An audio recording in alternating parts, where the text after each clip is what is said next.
Sí, la veritat és que sí, no? I a més un moment en què la competició és aquí ja, no? No és retornar als entrenaments sense saber realment quan tornaríem a competir, que això, bueno, hem tingut 3 o 4 conatos de començament que mai s'han tirat cap endavant i ara sembla que definitivament sí. No, i et dic que no perquè sí és veritat que al final, bueno, potser que es perdi una miqueta la motivació, però la il·lusió i les ganes no, perquè,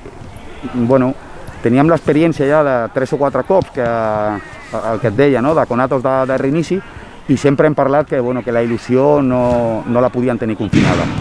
Llavors, bueno, poder que no podíem entrenar, però estàvem ahí amb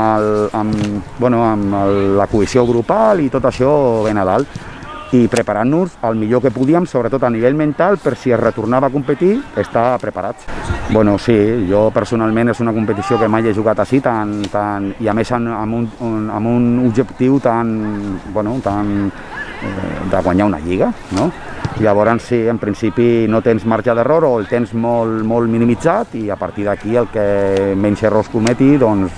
guanyarà. Sí, totalment, el mateix, en una situació, en un context esportiu d'una competició diferent en quant a temps i en quant a jornades, però l'objectiu ha de ser el mateix. Sí, estem aquí per això, és que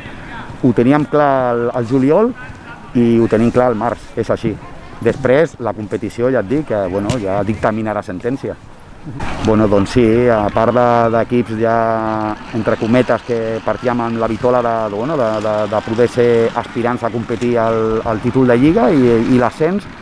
amb el tema que la segona, desgraciadament, no es pugui jugar, doncs sí, aprofiten per reforçar plantilles i després els equips que no ho facin, doncs bueno,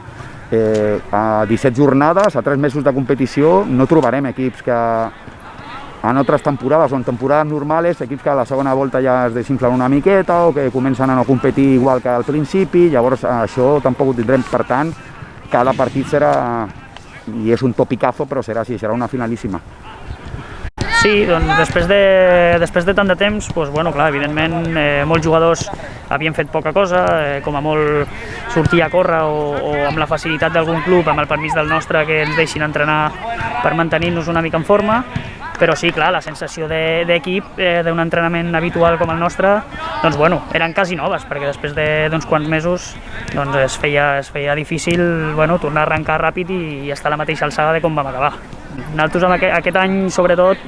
l'Atlètic ja porta uns anys amb bona imatge cara a ascensos, però aquest any crec que teníem un punt d'il·lusió, un punt una mica més que altres anys, perquè l'any passat i l'altre ens vam quedar allí a les portes i bueno, aquest any volíem tornar a intentar i bueno, malgrat aquest tema no podem fer gaire cosa més que ara intentar-ho ara de nou. Bueno, és que tothom es reforça i nosaltres també tenim la facilitat, potser que aquí a Valls tenim molts jugadors que estan fora de categories superiors i bueno, per sort per uns i per desgràcia per altres, nosaltres ens podem beneficiar ara de que la segona catalana no es jugui i poder estirar d'algun jugador que és de casa que està a segona catalana per aquí a prop. Molts equips es reforçaran segurament, seguríssim, no ho dubtem, i bueno, això farà que els partits, la segona volta aquesta que quedaria, doncs es faci molt més competitiva i evidentment serà més difícil perquè hi ha menys partits i clar, hi ha menys marge d'error.